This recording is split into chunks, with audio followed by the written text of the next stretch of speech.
Muy buenas noches, ¿qué tal? ¿Cómo están? Esto es Eje Ezequiel Gigante Entrevista. Como ya saben, para hacer entrevistas, para dialogar, para entretenerlos en esta cuarentena envolante, aburrida, izquierdista, porque no podemos salir. Pero bueno, estamos acá esperando a la invitada del día de hoy, que es mi amiga Mamela Fialoflor, desde Ecuador, para dialogar de todo. Con Mamela es interesante dialogar de todo. A ver, ahí estamos. Ahí arrancamos con Mamela.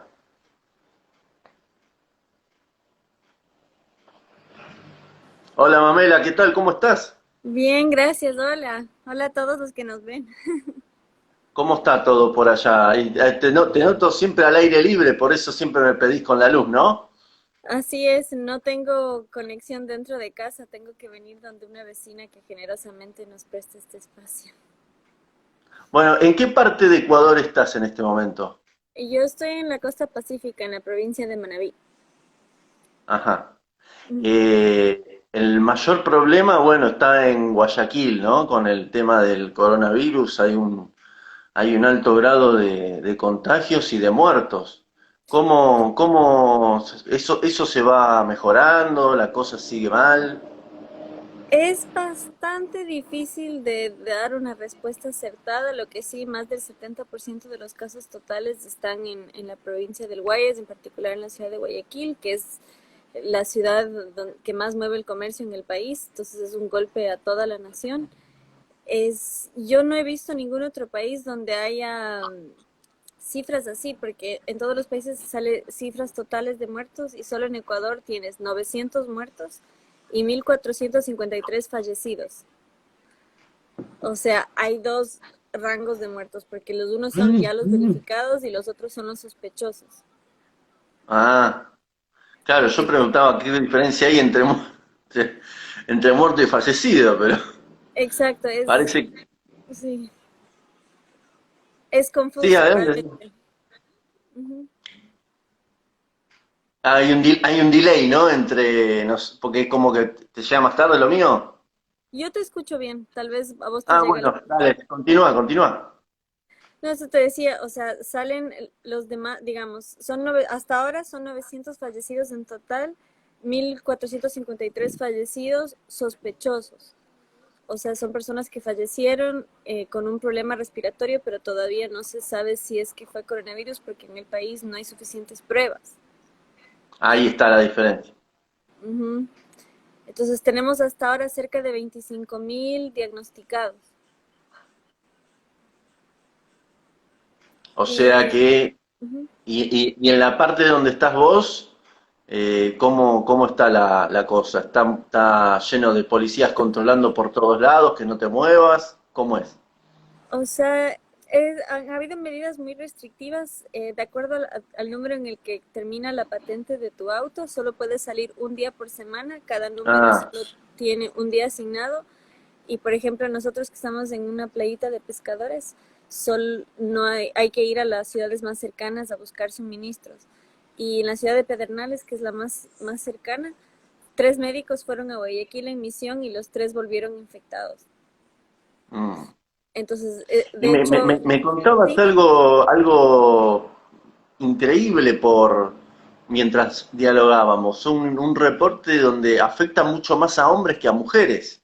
Sí, sí, y de hecho, antes de pasar de eso, eh, pese a que Italia tiene números exorbitantes, era hasta la semana pasada el país con más víctimas fatales reportadas. Ecuador tiene la misma cantidad de médicos fallecidos que Italia. O sea, es así de escandaloso por falta de seguridades. Y lo que dices tal cual. Te pasé una imagen que decía 7 de cada 10 muertos en Guayaquil son varones. Y este es una generalidad que se aplica en todo el mundo. En promedio, el 70% de las víctimas fatales son varones. Entonces, dentro de las tantas desigualdades del feminismo, es una que siempre pasa por alto, que el hombre en general tiene menos expectativa de vida que la mujer, y el del coronavirus no ha sido la excepción. Ahora Ujú. todavía no se explicó por qué afecta más a los hombres, ¿no? Eso, Hay varias hipótesis y hay una súper interesante que el equipo son dos mujeres, la madre y la hija, la una en la India, la otra está en Nueva York, que plantean que los testículos son el mayor agravante, porque el coronavirus penetra el cuerpo a través de receptores y estos receptores están en los pulmones y en los testículos. Entonces el hombre al tener testículos, la mujer no, es más susceptible. Este tipo de virus como el ébola o el SARS, el COVID-19, digamos, se esconden. El ébola se escondía en la retina y el coronavirus se sospecha que se esconde en los testículos. Como es una parte que se desprende del cuerpo, digamos, tiene otra temperatura y está aislado. Entonces es la zona ideal para esconderse. Esto vuelve al hombre más vulnerable. mm, Esa es desde la fisiología. Desde la genética hay una fuerte hipótesis que la mujer tiene cromosomas XX, el hombre tiene XY y el tener doble X hace que el sistema inmune de la mujer sea mucho más fuerte que el del varón. O sea, genéticamente ya es más fuerte a nivel, digamos, inmunológico. Y también algo muy interesante y algo que a los Provida les puede interesar mucho es que el embarazo vuelve a la mujer mucho más resistente a contagios, porque como convive con un cuerpo ajeno al suyo, su hijo, eso le vuelve más apta a convivir con otras formas de vida como es un virus. mm, interesante, ¿no? Quiere decir que la biología para algo sirve, no es todo autopercepciones en la vida. Exactamente, y la mujer es, o sea, a la mujer le favorece la biología. Y otra cosa, eso todavía está en estudio, pero el hombre en general tiende a fumar más y a beber más. Por ejemplo, en la China, el 50% de los varones fuma y solo el 3% de las mujeres. Aunque eso está en disputa, laboratorios de Francia primero dijeron que fumar te vuelve más susceptible, luego que fumar te vuelve más resistente, pero en todo caso el deterioro a los pulmones que produce fumar sí, por lógica sería contraproducente. Y contame, ahí en Ecuador que las víctimas fatales son tan grandes, ¿no? Son tan numerosas. ¿Se están largando también prisioneros de las cárceles o usan un poquito la cabecita que Dios le dio? Bueno, es un tema bastante polémico. Ayer hubo un motín en una cárcel, aquí relativamente cerca, entonces es un tema en disputa. En México también empezaron de hecho México fue antes que Argentina, que empezaron a liberar a los presos. En Ecuador está súper complejo porque además de todas las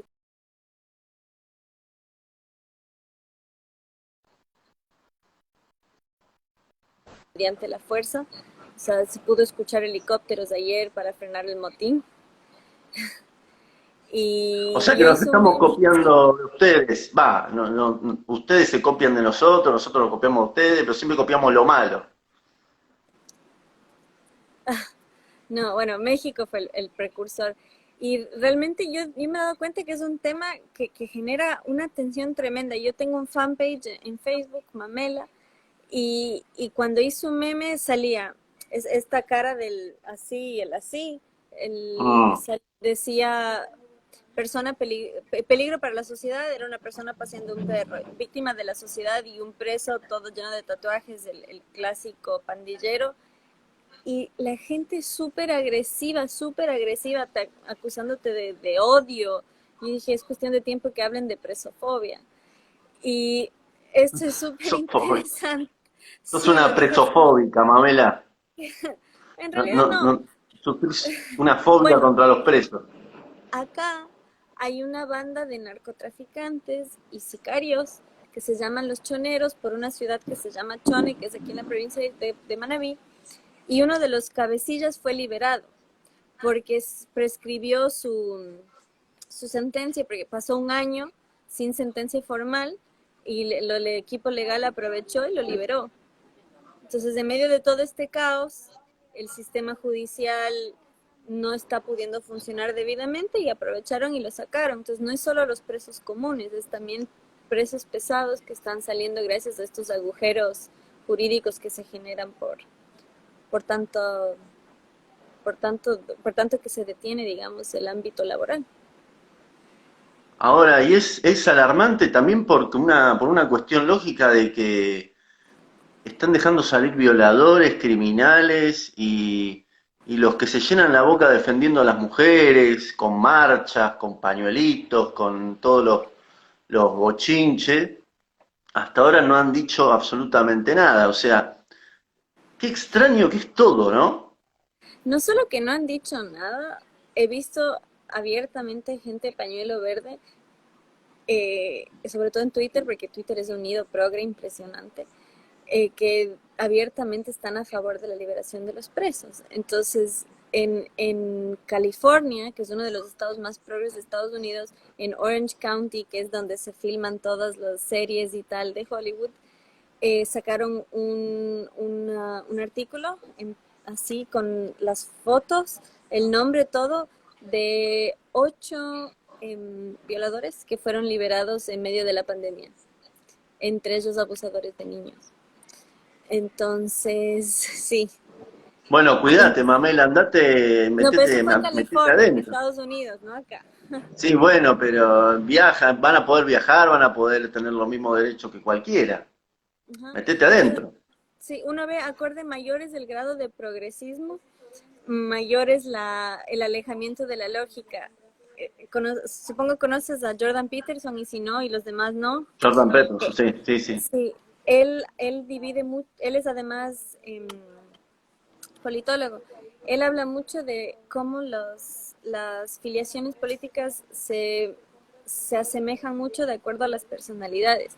Y justamente dice que el conservador tiene muy acrecentado su sentido de preservación, que no quiere dañarse ni a sí mismo ni a los suyos. Por eso en general tiende a ser pro vida, porque es proteger al indefenso, es proteger la transmisión genética. En cambio, el progresismo es totalmente antagónico a la preservación de la especie. Literalmente te expone a riesgos de todo tipo y te tacha de intolerante si no estás de acuerdo. Entonces, ellos, como vos mismo dices, dicen defender a la mujer, pero antes van a defender a un abusador sexual, porque es una víctima de la sociedad. Bueno, entonces no va a llegar, no va a tardar un comunicado de actrices argentinas pidiéndole perdón a D'Artés, siguiendo todo esto, ¿no? Yo escribí un artículo en el Pan Am Post justamente donde hablé del caso de Artés, porque querían hacer el juicio en Nicaragua, y no sé si estás al tanto, pero el presidente de Nicaragua fue acusado de abusar de su propia hijastra. Y justo ahí quieren hacer un juicio de abusos sexuales, una desconexión total de la realidad. De hecho, este gobierno, como mínimo, asesinó a 600 personas en el último año mediante represión. De hecho, causaron un aborto a patadas. Entonces, justamente a ellos les vas a pedir que medien en un caso como este. Entre otras cosas, muestra cómo el progresismo está tan alejado de la realidad y tan desconectado. O sea, es realmente una causa de clase media alta que no conoce ni el esfuerzo, ni el sufrimiento, ni nada, y vive de la pose y de la exposición social, pero nunca de la conexión con la gente, porque desconocen historia, política, biología. Es fascinante. Me río porque reír para no llorar, es realmente increíble. La otra vez dialogando con Justo llevábamos, bueno, la, digamos, conclusiones lógicas de que todo lo que mencionas del progresismo, de todos estos movimientos, es que viven del conflicto. Si no hay conflicto, no generan ganancias, eh, no generan Estado grande. Entonces, conflicto que venga, que le viene bien, ya sea un conflicto de sexo, conflicto de salud, conflicto económico. Digamos, ¿vos creés que esto de la pandemia es una excusa para, entre otras cosas, aumentar el Estado, entre otras cosas, tomarse atribuciones que no les corresponde al gobierno? Bueno, te agradezco un montón lo que dices del conflicto. Si leyeron 1984 de George Orwell, justamente habla de la Mm. guerra perpetua, porque no importa la resolución del conflicto, importa que la guerra nunca termine. Y en esto, el marxismo cultural, que por más que lo refuten y lo puedo elaborar otro día a profundidad, es real. ¿Por qué? Porque es la lucha de clases llevada a todas las esferas. Es como vos mismo dijiste, es la burguesía versus el proletariado, el hombre versus la mujer, y mediante la interseccionalidad hay grados. O sea, es la mujer, pero no toda mujer. O sea, si es de cierto color, de cierta nacionalidad, va a tener una cierta jerarquía, si tiene cierta preferencia sexual, cierta identificación sexual, va a tener una jerarquía mayor o menor. Entonces, no importa resolver los conflictos, importa que la guerra no termine. Y en cuanto a la pandemia, o sea, todavía no se ha verificado el origen, pero sí el tema, bueno, no sé si estás al tanto, pero ayer el alcalde de Nueva York, de Blasio, publicó en Twitter una amenaza hacia la comunidad judía, diciendo Sí, que si se siguen reuniendo van a empezar a ir presos. Y bueno, aclaró para las demás comunidades. Entonces, eh, justamente tuve ese intercambio, debate con mi editor respecto a cómo abordarlo y me decía, bueno, pero ese es el sesgo que uno tiene porque tiene cierta posición, pero por ejemplo, ¿cómo reaccionaría si fuesen musulmanes los que se reúnen? Y le digo, bueno, si fuese así, la izquierda la acusaría de islamófobo y posiblemente habría atentados. Y es la realidad. Entonces, eh, en Estados Unidos están habiendo surgimientos de protestas masivas porque la libertad de culto, la libertad de asamblea y la libertad de expresión están en la primera enmienda de la Constitución. Entonces, realmente Benjamin Franklin decía, si entregas seguridad por libertad, no mereces ninguna y perderás ambas. Ahí me están diciendo como mm, pasó con el PSOE en España con el Ramadán. Claro, es un conflicto, o sea, realmente hay grupos privilegiados. Y no sé si viste, pero en España irrumpieron misas, pero permitieron la celebración del Ramadán. O sea, yo creo que la libertad de culto debe ser para todos, aunque entiendo, obviamente, bueno, por ejemplo, agrupaciones judías, ortodoxas, jasídicas, se juntaban, pero muy pegaditos. Obviamente es conflicto, pero bueno, ellos tienen derecho a ser un peligro para la salud pública. Y dices, o sea, si es su estilo de vida, es su fe, yo sí creo que tienen derecho. El problema es cuando exponen al resto, pero si están en su espacio. Ahora, el tema de los ancianos, viste que en zona oeste, en Argentina, pasó un chico de 18 años, llegó de Estados Unidos a Argentina, no respetó la cuarentena, contagió a 18 personas, entre ellos su abuelo, y lo acusaron de homicidio doloso o culposo, no recuerdo bien. Pero claro, hay eso también. Y por eso una de las tantas propuestas es dividir a las personas de acuerdo a la edad, porque si los mayores son los de mayor riesgo, en todo caso ser conscientes que nosotros como jóvenes podemos poner en peligro a esas personas. Entonces, ser conscientes del peligro que corremos, pero que eso tampoco sea una limitación a nuestras libertades civiles. O sea, sí creo que hay que ser sigilosos en ese sentido. Perdón, ¿me escuchas bien? Porque hay ruido afuera tal vez.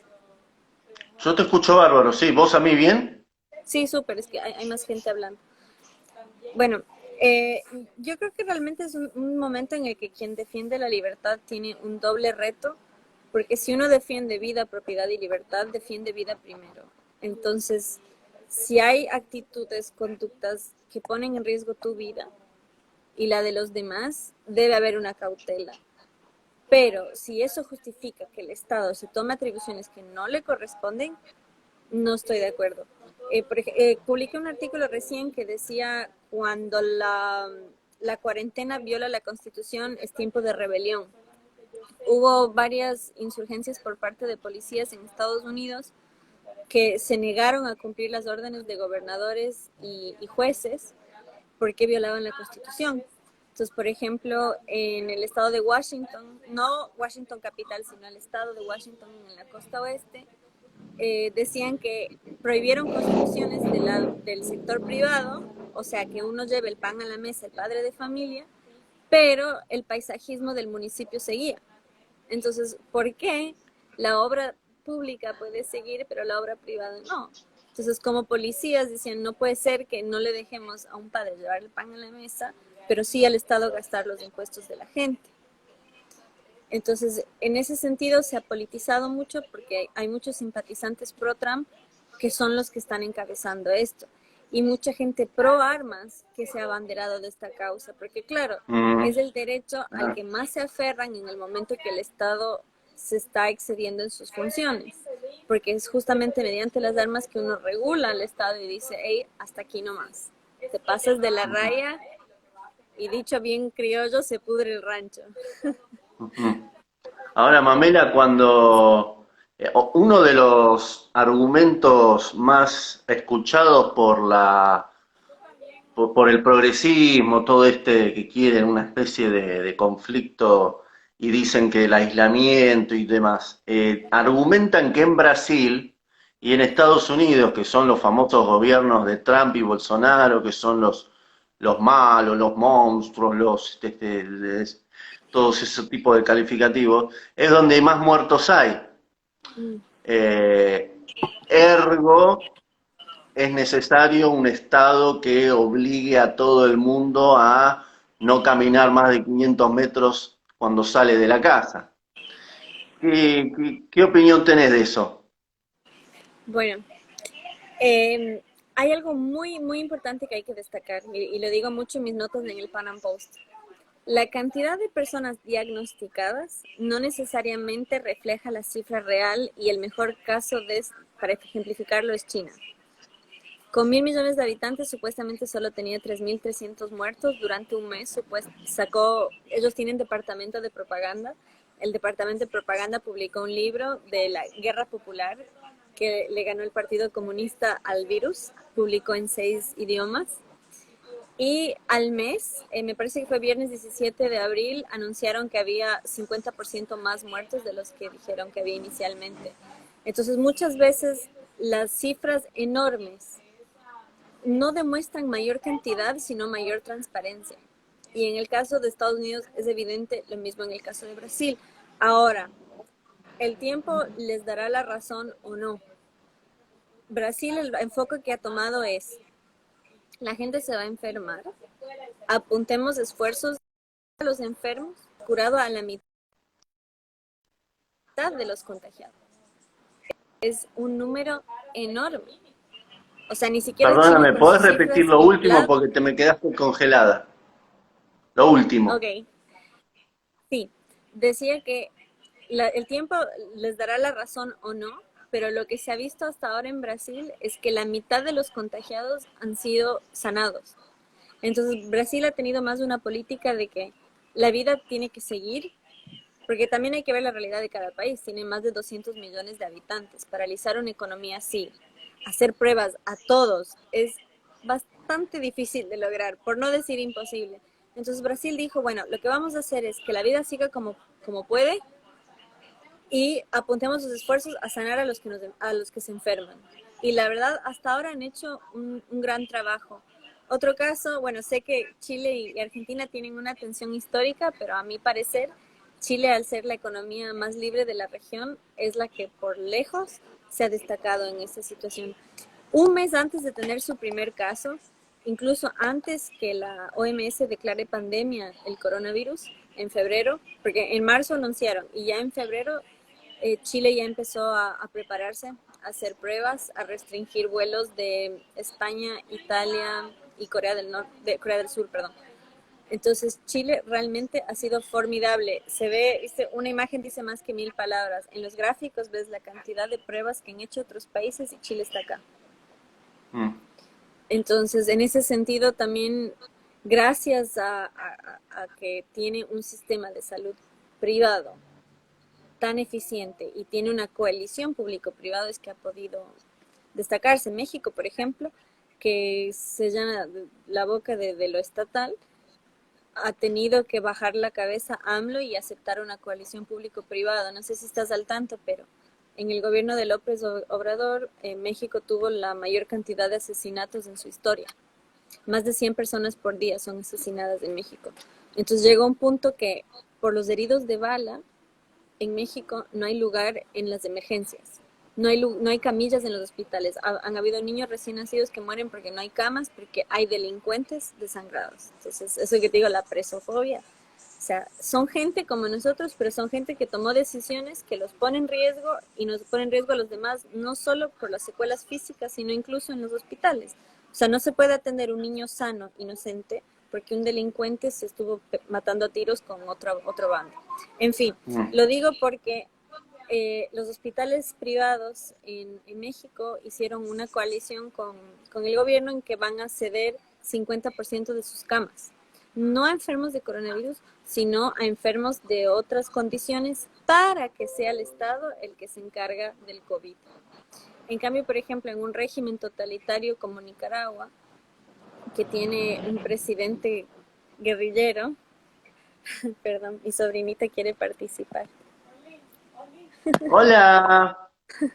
No hay problema. Entonces, ¿cómo es? Ahí, no sé si estás al tanto, pero el presidente desapareció 10 días y él tiene como vicepresidente a su primera dama. Mm. Y ahí a la Iglesia Católica le prohibieron hacer centros de salud ambulatoria, le prohibieron a la Iglesia Católica hacer una línea de emergencia y para los que no sepan, pero la Iglesia Católica en Nicaragua ha sido un foco de resistencia frente a la dictadura socialista. Ahí es donde la gente va a refugiarse de las balas del régimen y de los paramilitares. Y de hecho, Francisco llevó a Monseñor al obispo auxiliar de Managua porque iba a ser asesinado por el régimen. Y está en el Vaticano ahora. Entonces, si bien Me haces acordar mucho a la Cristiada de México. sí, sí. Tristemente Francisco no ha sido un referente en muchas cosas, pero casos como el de Nicaragua nos dan esperanza de que puede haber un resurgimiento en pos de lo que merece. Y en Nicaragua también prohibieron las pruebas de COVID por parte de hospitales privados.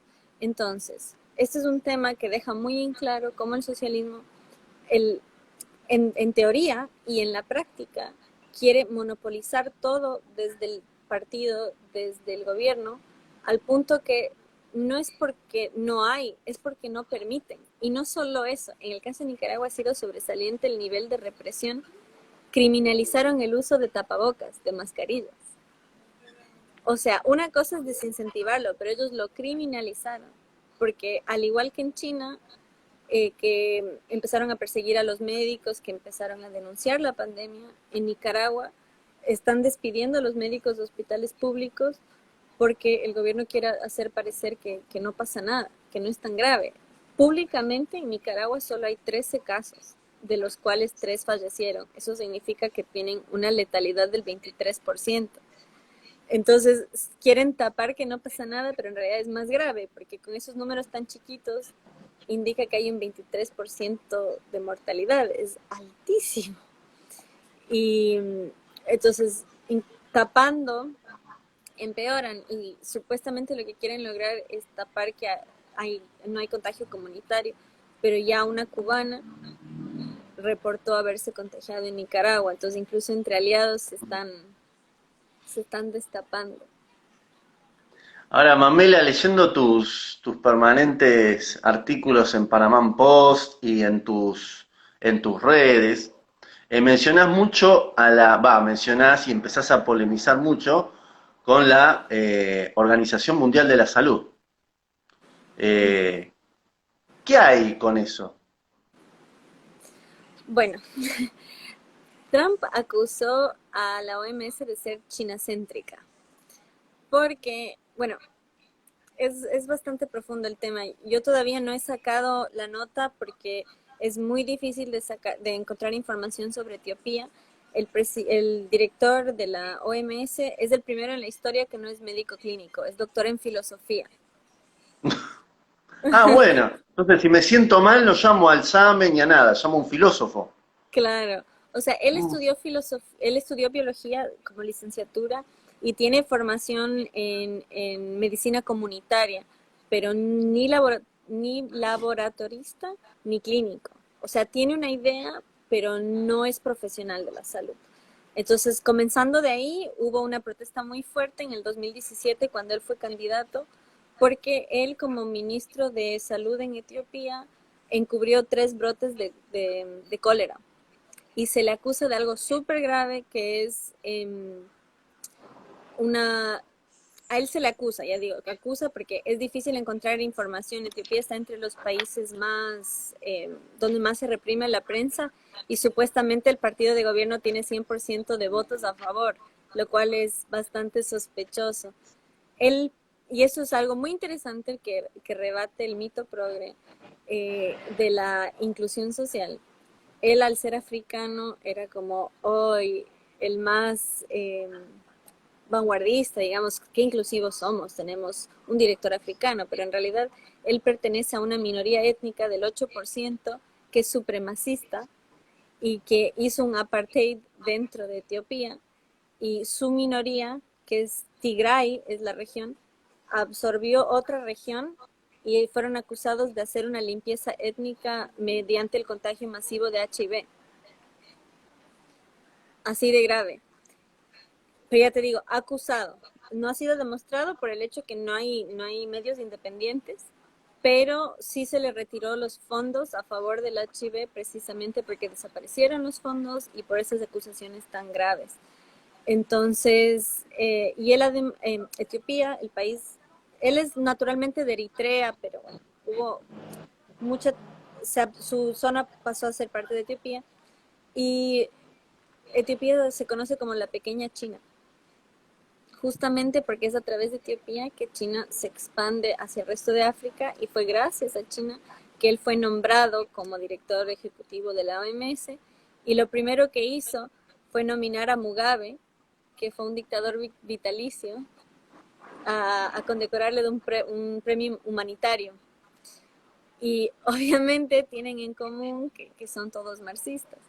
Entonces el rol de la OMS ha sido ideológicamente funcional y también peligrosa, porque de hecho hay un artículo muy interesante que publiqué donde muestra que en Italia la única región donde pudieron reducir el 80% de los contagios y el 90% de los casos mortales fue por ignorar a la OMS, porque la OMS dijo que no hay que usar mascarillas, dijo que no hay que hacer pruebas a los que están sanos y dijo que no hay que restringir vuelos.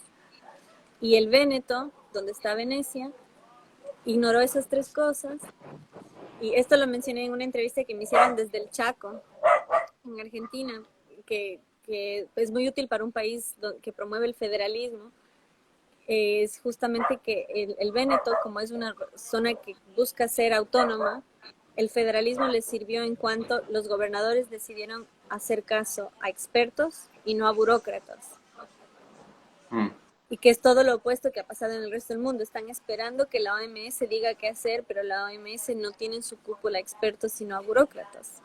Y eso es lo que nos pasa a muchos en estos países, que estamos esperando que la política resuelva un problema que debe resolverlo la ciencia. Ahora, Mamela, vamos a cambiar un poquito el eje de conversación. El libro negro de la nueva izquierda. A ver. Si vos lo tenés que catalogar como conservador, un libro liberal, un libro libertario, ¿cómo lo definirías? Es una buena pregunta. Yo creo que en cuanto a la libertad de expresión, encaja en los 3. Depende de qué es lo que llamas conservador, qué es lo que llamas libertario y qué es lo que llamas liberal. Pero... Bueno, perdón, sí, siempre hablando de Latinoamérica y un poco más de lo argentino, ¿no? Quizás en Ecuador la palabra... Bueno, no, en Ecuador la palabra conservador es prácticamente lo mismo que acá. Sí, pero nosotros tuvimos una historia liberal bastante más compleja.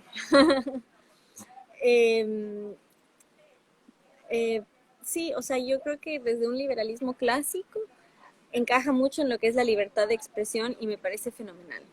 En ese sentido, yo creo que muchos libertarios han perdido el foco en cuanto a que tienen temas tabú, que creen que te vuelve menos liberal hablar de ciertos temas, o criticar a ciertas personas, o cuestionar ciertas preferencias. O sea, realmente ahí es donde el término liber progre tiene una importancia suprema, porque por eso te preguntaba qué defines como liberal, porque el socioliberalismo desde la Revolución Francesa tiene una línea clara y en Hispanoamérica está muy presente y en muchos países, por ejemplo en Chile, el Partido Liberal, cuando la ministra de Educación habló contra el adoctrinamiento comunista en las escuelas, el Partido Liberal dijo, bueno, entonces saquemos la religión de las escuelas también. Mm. Entonces, eso es La liberalismo resurrección también. de Marx. Justamente, entonces, por eso digo, es importante marcar qué es cada concepto. Y yo creo que es conservador en cuanto a lo que te decía anteriormente de lo que plantea Jordan Peterson, que ser conservador es precisamente querer preservarse como persona, como cultura y como especie. Entonces, en ese sentido, sí, alinea libertario en cuanto a la defensa de la libertad de expresión, lo mismo liberal, pero estos matices liber progress claramente no calza porque ven amenazados sus tabúes. Y yo creo que hay una falla de comprensión en que justamente la frase del gran liberal Alberto Venegas Lynch que dice es el respeto irrestricto al proyecto ajeno. Eso no significa que no lo puedes cuestionar. O sea, yo puedo respetar lo que hagas con tu vida y respetar tu derecho a hacerlo, pero eso no significa que no puedo tener una opinión y mucho menos no significa que estás por encima de la biología, del estudio, del análisis y la evidencia. O sea, hay, hay una falla de comprensión ahí. O sea, la libertad de expresión no se limita, es total o no es.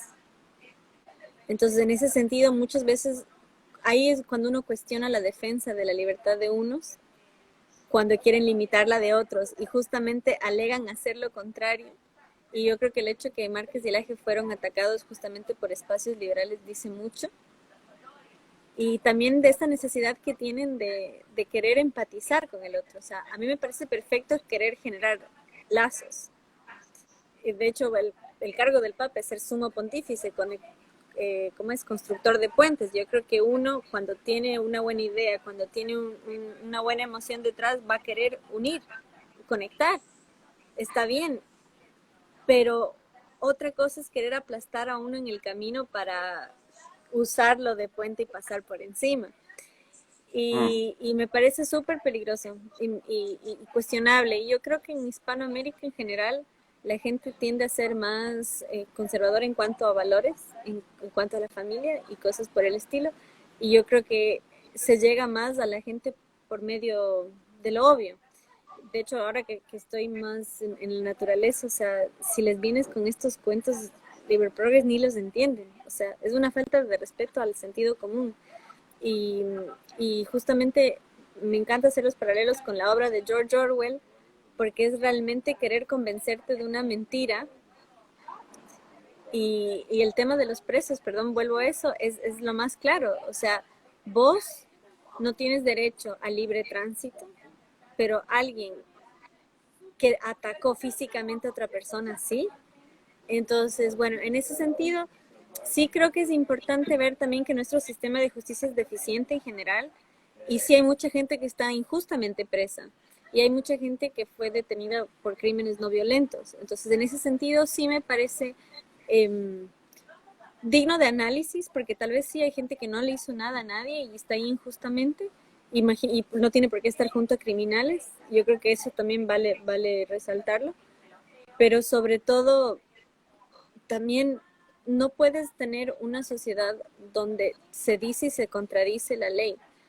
Es lo mismo con los impuestos y las multas. O sea, si eres próspero te cobro más. Si infringes la ley te cobro una multa. O sea, si la multa, o sea, es como multarte por ser exitoso. Es lo mismo. Si no violaste la ley no puedes salir de tu casa, pero si violaste la ley eres libre. Entonces es vivir en la contradicción constante y yo creo que eso es peligrosísimo porque donde no hay un orden moral, legal y ético claro, la sociedad colapsa porque no sabe la gente hacia dónde ir. ¿Cómo sabes qué hacer bien si lo bueno se castiga y lo malo se premia? Vos sabés que ahora O sea, dialogando el otro día con Agustín Laje, que estuvimos como una hora merendando, siendo vivo, hablábamos de la libertad entendida como un principio moral, el liberalismo entendido como un principio moral, y no solo remitirlo a lo económico. Y me haces acordar mucho cuando tocas esos temas, ¿no? Que para lograr la prosperidad económica, los países donde la han logrado, por ejemplo Estados Unidos, por ejemplo, hay muchos ejemplos, ya sea Inglaterra o todos esos países que han prosperado o que han implementado la economía de mercado, para poder implementar la economía de mercado, antes hicieron una base de valores, de tradiciones, de amor a determinadas culturas judeocristianas, y después, una vez creada la base, se puede hacer un crecimiento, ahí sí, de libertad económica porque está la base formada.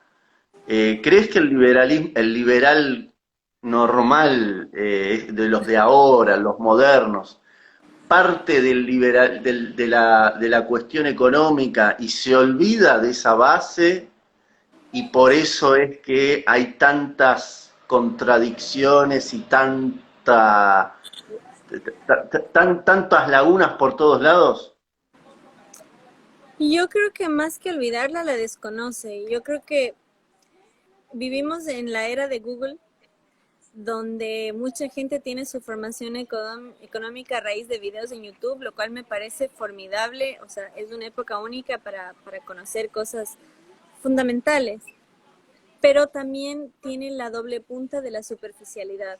Entonces hay mucha gente que no tiene una base sólida y también tenemos una educación regulada por un ministerio, entonces realmente no tenemos una educación libre tampoco, entonces es muy difícil formarse intelectualmente.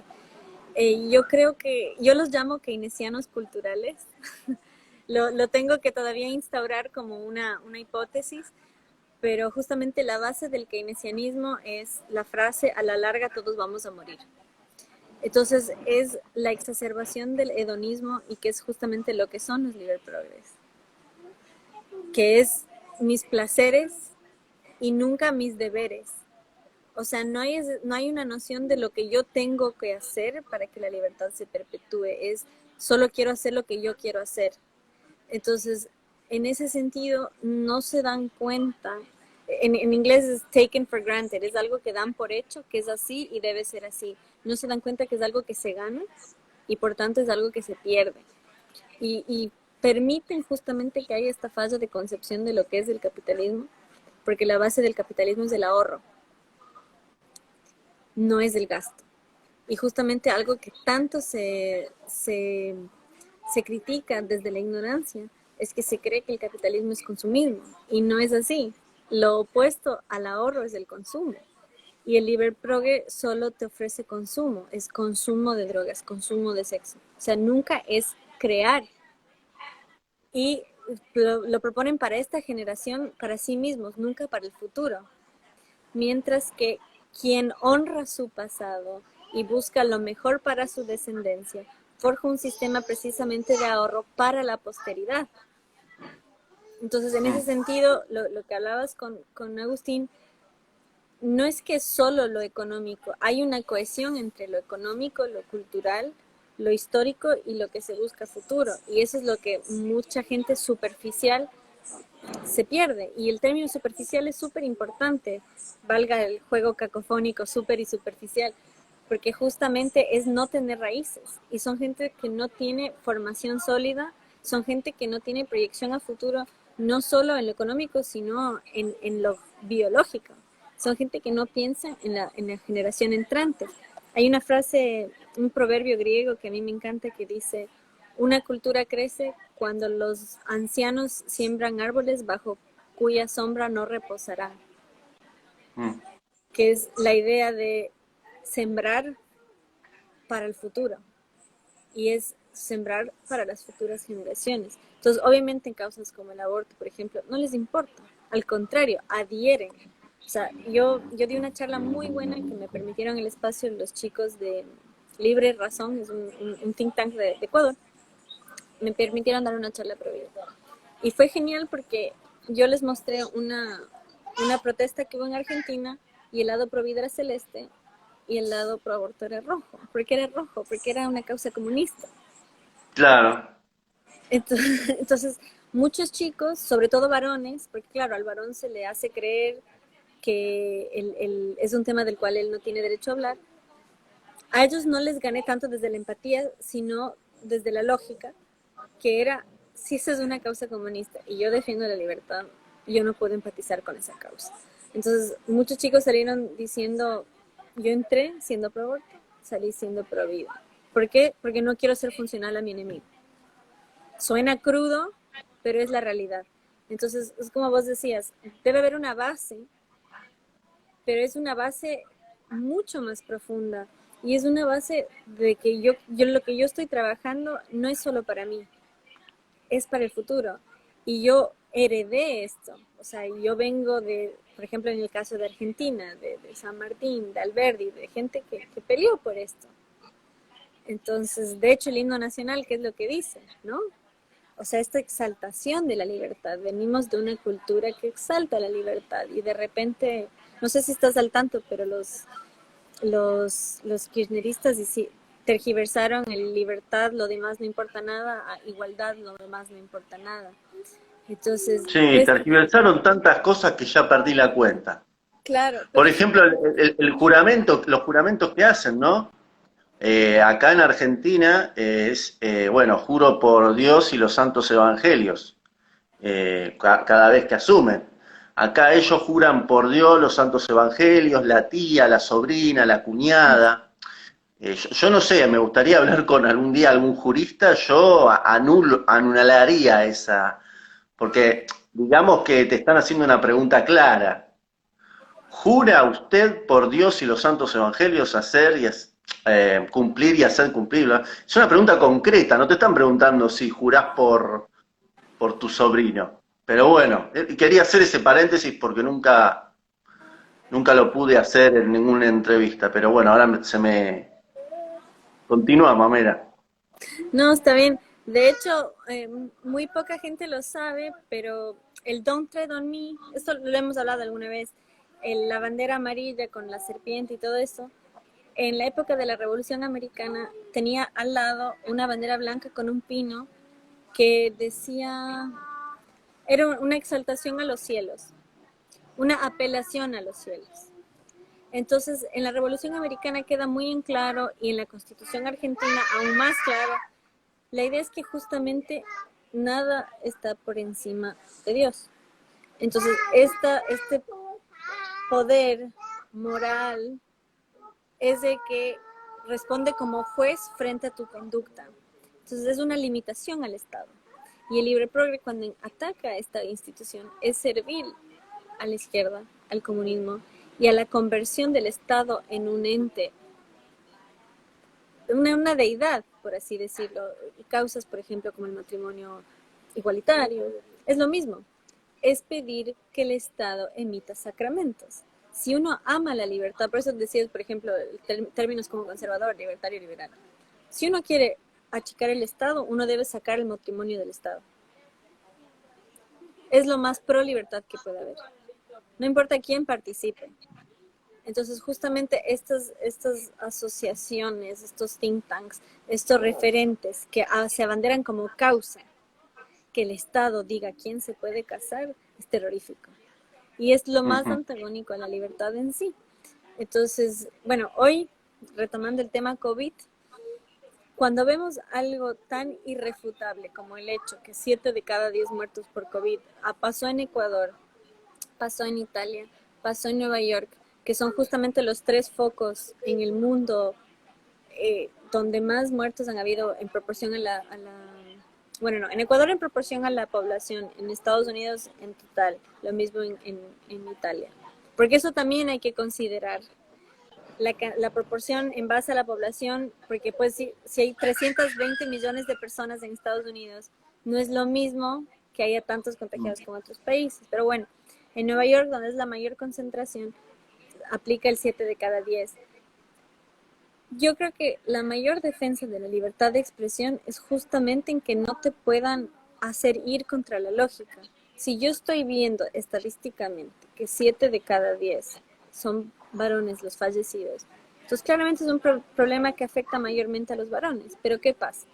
ONU Mujeres, ¿no? Que fue presidido por nada menos que Michelle Bachelet, fue la primera presidente, ahora está a cargo del, no sé si estás al tanto, pero ella ahora está a cargo de los derechos humanos en la ONU y ella fue la que pidió la liberación de los presos. ¿Sí? Fue ella. Y fue ella la que pidió el cambio de constitución en Chile que se está haciendo ahora, que esperemos no resulte. Pero bueno, la ONU tiene una oficina dedicada a las mujeres. ¿Cómo puede ser que busques la igualdad si tienes una oficina que aplica para un sexo y no para el otro sexo? Y esto de la prevalencia masculina pasó también en el 2003. No sé si están al tanto quienes nos escuchan, pero el coronavirus ya fue una pandemia en el 2003. Nosotros estamos en el SARS-2. O sea, esto ya pasó. Y también fue un problema que atacó mayormente a los varones, pero no causó revuelo internacional. Y este es un término muy interesante, que es la brecha de empatía. Publiqué en una nota, se llama, creo, ¿por qué el coronavirus mata más hombres que mujeres? Ahí un psicólogo plantea que hay una brecha de empatía. Cuando algo afecta a los varones, genera menos reacción que si afecta a las mujeres. Yo no podía creer cuán poca gente leyó mi artículo. Porque realmente, de hecho, en la imagen que te pasé, que mostraba 7 cada 10 muertos en Ecuador, en Guayaquil son varones, la imagen que te mostraba era las mujeres que lloraban. Porque Mm. una viuda triste es más triste que un hombre muerto. Y esas son cosas que las feministas nunca van a admitir. Socialmente e incluso instintivamente, una mujer que sufre nos genera mucha más emoción que un varón que sufre, porque los hombres siempre han sido los que se sacrifican. Ahora que son pocos los que pueden salir, mayormente salen varones, con una listita que le hace a la mujer, pero justamente es el que se arriesga. Entonces eso también hace que sea más vulnerable al contagio. Además de Ujú. las razones genéticas, fisiológicas. Adelante, ahí avisan que van al caceroleo. ¿Vos vas al caceroleo? Generalmente sí, me gusta todo lo que sea bochinche, pero desde casa, no me gusta tomar la calle. Ah, ok. Odio la toma del espacio público, no me gusta en absoluto. Pero todo lo que sea desde casa, ya sea por alentar a mi equipo favorito que es River Plate o para combatir al estatismo exagerado, al autoritarismo o a la liberación de delincuentes, sí. No, además, Algo voy a hacer, no sé qué. está bien. Bueno, si no saben, de paso avisamos que ahora a las 8 iba a haber un caceroleo contra la liberación de los presos. Y de paso, a mí que me encanta la historia, aprovecho para decir, el caceroleo surge en la época de Salvador Allende.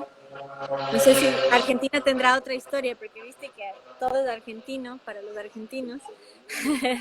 Pero al menos históricamente la primera, ¿cómo es?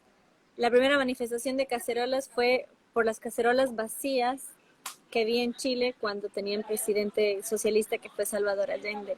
Y es súper interesante que ahora dice de un término muy neomarxista, la resignificación, que ahora en Chile quieren hacerle una causa de izquierda al caceroleo, cuando siempre ha sido una causa de derecha. Y fueron las Mm. amas de casa reclamando que no podían alimentar a sus familias. Y, o sea, un rol, la mujer en la cocina, lo más antagónico al feminismo que pueda ser. Entonces es súper interesante y yo asumo ese rol de rescatar la historia en lo que ha sido, porque justamente estamos permitiendo hoy que gente que no tiene fundamentos históricos permita darnos una historia que no existe y, y realmente solo la verdad os hará libres, como bien dice la Mm. expresión. Y yo creo que quienes hemos tenido una lectura responsable de la historia, quienes amamos de donde venimos y amamos a quienes vendrán y queremos lo mejor para ellos, tenemos esa responsabilidad moral de transmitir la historia de la forma más transparente y justa posible para tener un futuro próspero y libre. Ujú. Bueno, Mamela, te voy a hacer la lista. ¿Conoces la lista? ¿Alguna vez has visto alguna entrevista? Sí, No, recordá, no, no más de dos palabras.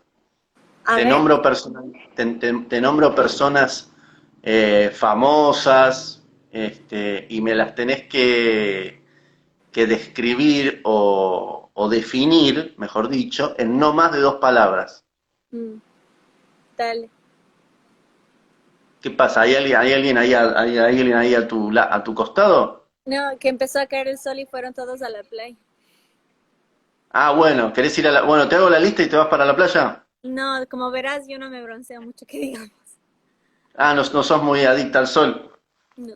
Dime, Bueno, acordate, te voy a nombrar gente y me la tenés que describir en no más de dos palabras. adelante. ¿Vamos? Vamos. Lenin Moreno, Tibio. Ayn Rand, Interesante. Cristina Fernández de Kirchner, Nefasta. Domingo Faustino Sarmiento, Intrigante. Donald Trump.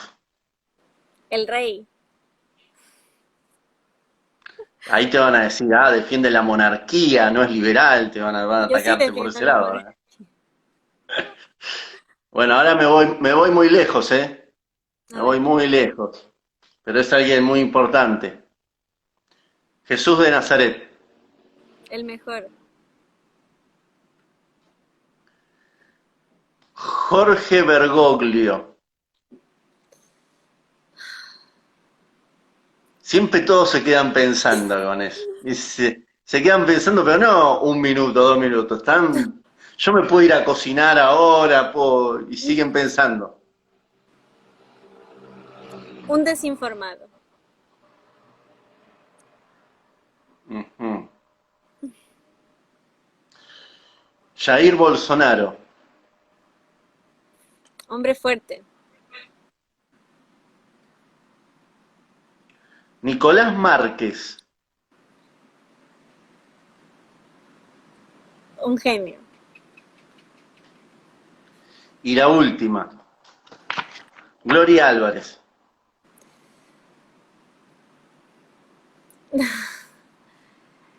Eh, ¿Dos palabras? ¿Te puse en un apuro? Y Un si no la poquito. cambiamos. No, no, dos palabras. Sí, Es una buena difusora. buena difusora. Sí. Listo. No, yo, Bueno, Mamela. sí, te consta, hemos salido incluso con Gloria. Yo le quiero muchísimo, muchísimo. Tiene un corazón de oro, pero yo creo que tristemente tiene, así como Bergoglio, está desinformada justamente porque no reconoce la importancia de rescatar ciertas costumbres y la importancia de perpetuarlas. Y tristemente ha sido útil para ideas adversas a la causa de la Ujú, libertad. ujú. Ujú. Bueno, Mamela, te mandamos un abrazo enorme desde Argentina. ¿Vas a volver pronto? Dios mediante. A mí me invitaron el 20 de marzo a una condecoración en el Congreso para las mujeres que fueron referentes en la causa Pero Provida, bueno, se paró todo por este tema. pero se paró todo. Igual pues, se suspendió, no se canceló, así que una vez que se renueve, ahí estaré. Muy bien, muy bien. O sea, pero digamos, cuando pase la pandemia, ¿tenés pensado volver a vivir en Argentina? Veremos. A ver qué Veremos. propone. Están todos los condimentos para que vengan. Mira, largan los violadores, largan los presos, largan todo. Está todo una maravilla para acá. Pues venite para acá que total. Bueno, Bueno, y aún ma- así, acá está más complicado en otras cosas. bueno, sí, es verdad. Bueno, cada país tiene su.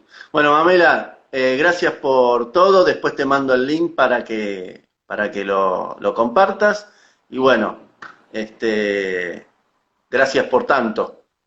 Gracias por la invitación y a quienes nos escuchan. ¡Viva la libertad! Gracias. Nos vemos, hasta luego, gracias. Chao.